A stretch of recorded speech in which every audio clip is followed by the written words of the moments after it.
Halo, Assalamualaikum warahmatullahi wabarakatuh. Mau jadi apa kita 5 tahun ke depan, itu ditentukan oleh dua hal, yaitu buku apa yang kita baca dan dengan siapa kita bergaul. Kalau zaman sekarang ini ada 3, buku apa yang kita baca, dengan siapa kita bergaul, dan siapa yang kita subscribe atau kita follow.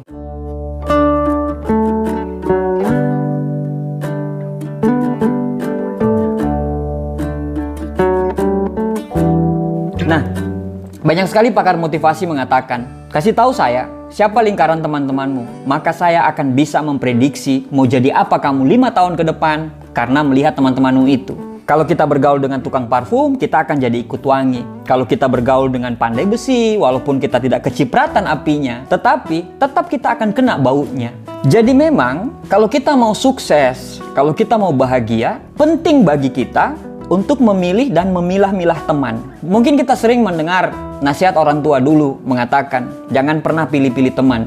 Tapi itu beda konteks. Itu konteksnya apabila Anda anaknya orang kaya, Anda tidak boleh memilih teman-teman dari kalangan apapun. Tapi ada hal yang menarik dari sebuah pertemanan ini, yaitu makin tambah usia kita, makin sedikit lingkaran pertemanan kita. Yaitu sangat wajar, karena memang makin sedikit pertemanan, itu adalah ciri-ciri bahwa kita itu makin dewasa. Kenapa pilih-pilih teman itu penting?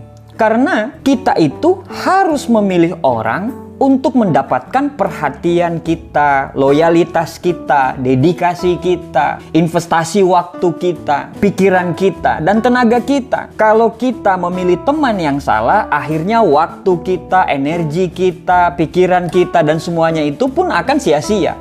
Tapi kalau kita memilih pertemanan yang tepat, investasi tadi, investasi waktu kita, investasi tenaga, pikiran, dan semuanya itu akan ada timbal baliknya untuk kita juga. Kalau Anda ingin hidup Anda kedepannya bisa sukses, kedepannya bisa bahagia, coba Anda hindari atau Anda eliminasi untuk bergaul dengan 5 tipikal orang ini. Yang pertama adalah tipikal orang yang suka mengeluh. Mengeluh itu biasa loh ya, tapi suka mengeluh itu yang tidak wajar. Apa-apa dikeluhkan, apa-apa dikeluhkan. Makan di satu tempat, dibilang makanannya nggak enak. Makanannya enak, dibilang tempatnya yang nggak enak. Tempatnya makanannya enak, dibilang pelayannya yang kurang ramah. Pelayannya ramah, makanannya enak, tempatnya bagus, dibilang terlalu jauh dari tempatnya. Pokoknya apa aja dia keluhkan gitu. Jadi hidupnya itu selalu dengan keluhan. Apa-apa dia keluhkan. Dia selalu mencari masalah dari setiap solusi, bukan mencari solusi dari setiap masalah. Anda itu kan cuma manusia biasa juga. Anda butuh teman itu untuk sama-sama memotivasi, sama-sama mendengarkan, sama-sama membangkitkan semangat. Nah, tapi kalau Anda ketemu dengan orang-orang yang tukang mengeluh ini, ketemu Anda mengeluh, sedangkan semangat Anda juga naik turun, kadang naik, kadang down, kadang naik, kadang down, itu cuman akan menguras energi Anda saja. Itu hanya akan membuang waktu Anda saja. Kalau ketemu dia, yang tadinya fine-fine saja, yang tadinya bagus-bagus aja, pada saat ketemu dia, semuanya jadi tidak bagus. Karena ada saja yang dia keluhkan. Anda kebayang nggak kalau ketemu orang-orang seperti ini gitu? Telepon Anda berkali-kali minta solusi. Aduh, ini pacar saya ini selingkuh, gimana solusinya? Kita udah kasih solusi berkali-kali, terus apa kata dia? Saya cinta banget sama dia, bagaimana nih? Telepon lagi gitu, aduh pacar saya selingkuh, gimana solusinya, segala macam. Kita bilang sama dia solusinya, ya udah diputusin aja. Repotnya pada saat kita kasih solusi seperti itu, tiba-tiba besoknya dia baik sama pacarnya. Akhirnya dia ceritalah sama pacarnya. Itu loh teman kita kemarin itu loh kasih solusi kalau kita putus. Akhirnya pacarnya dia dengan Anda itu jadi ribut. Kan berabe kalau seperti itu kan? Jadi biar tidak menguras energi Anda, eliminasilah teman-teman yang suka mengeluh ini. Tidak menjadikan dia teman bukan berarti kita membenci dia kan? Cuman kita memprotek diri kita supaya tetap semangat, tetap antusias. Karena hidup di luar sana itu membutuhkan energi positif yang luar biasa. Kalau lingkaran Anda punya energi yang negatif, lama-lama Anda akan memandang dunia itu pun secara negatif. Jadi sangat sayang sekali, buang-buang waktu kalau Anda menghabiskan waktu dengan orang-orang yang tukang mengeluh ini. Yang kedua adalah orang-orang cerdas tidak akan bergaul dengan orang-orang yang suka mengatur, ngebosi. Orang-orang ini merasa paling benar sendiri. Jadi semuanya itu dia merasa paling perfect. Dalam lingkungannya itu dia ngatur kanan kiri.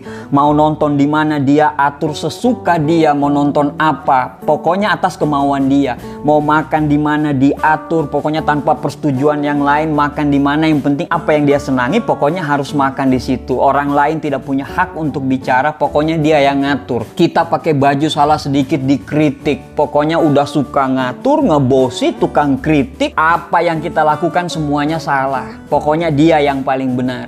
Janjian nonton tapi dia menentukan untuk nonton film apa. Akhirnya kita menonton film yang dia sukai. 2 jam kita ya bete aja gitu nonton film yang kita tidak sukai. Ya habis energi dengan orang-orang seperti ini. Kita ini berteman, bukan kita diwajibkan untuk menuruti satu perintah itu. Nah, teman-teman seperti ini tanpa sadar banyak loh di lingkungan kita. Ya kita harus menjauh dari dia. Kita harus mengeliminasi dia sebagai teman kita. Kenapa? Buang-buang waktu kita melakukan sesuatu yang dia sukai sedangkan kita tidak sukai. Padahal pertemanan itu sama-sama kita melakukan apa yang kita sukai. Jadi kalau Anda pengen hidupnya tenang, bahagia, tidak ngedumel dalam hati, tidak dongkol dalam hati, maka Anda harus mengeliminasi orang-orang yang suka ngatur, ngebosi sama kritik ini.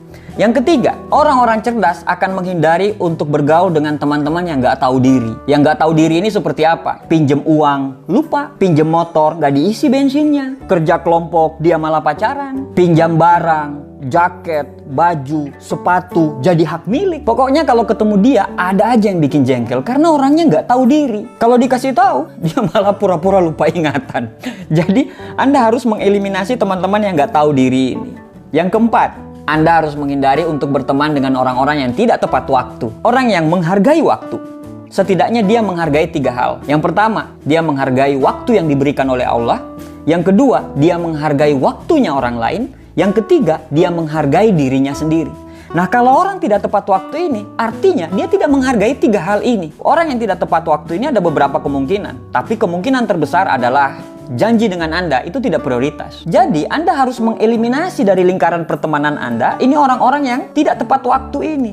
Janjian saja dia tidak bisa tepat. Bagaimana dia bisa mengerjakan hal-hal yang lebih besar lagi? Orang-orang yang menghargai waktu adalah ciri-ciri orang yang dapat dipercaya untuk mengemban suatu amanah. Berteman dengan orang yang tidak tepat waktu, tidak tepat janji, itu hanya bisa menguras energi kita, bisa menguras tenaga kita, dan bisa menguras kebahagiaan kita. Yang kelima, kalau Anda pengen hidup Anda bahagia, Anda hindari berteman dengan orang-orang yang suka gosip dan banyak drama. Anda berteman dengan orang-orang yang banyak gosip dan suka drama ini, sama aja Anda downgrade. Karena Eleanor Roosevelt pernah berkata, great mind talking about idea, average mind talking about event, dan small mind talking about people. Berarti kan Anda tahu, dari 3 kategori ini dia berada di kategori mana? Yang pasti, dia berada di kategori small mind. Ketemu dengan orang-orang seperti ini, yang kita lakukan hanyalah gosip, mengkritik, ceritakan orang lain.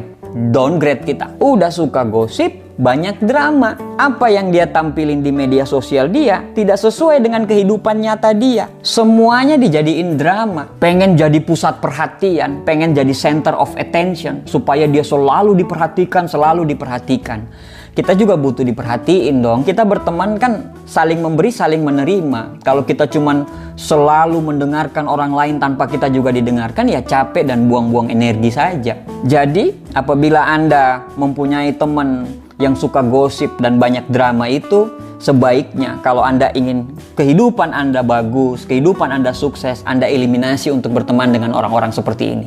Teman yang baik adalah teman yang pada saat kita menceritakan hal-hal yang paling memalukan dalam hidup kita, dia mendengarkan kita dan tersenyum. Teman yang baik, pada saat kita menceritakan kenapa kita bisa insecure, dia selalu mendengarkan kita dan berkata sabar. Teman yang baik adalah pada saat kita menceritakan cerita personal dan profesionalisme kita, dia selalu ada di samping kita. Menurut Aristoteles, apa itu teman? Sebuah hunian jiwa tunggal dalam satu tubuh.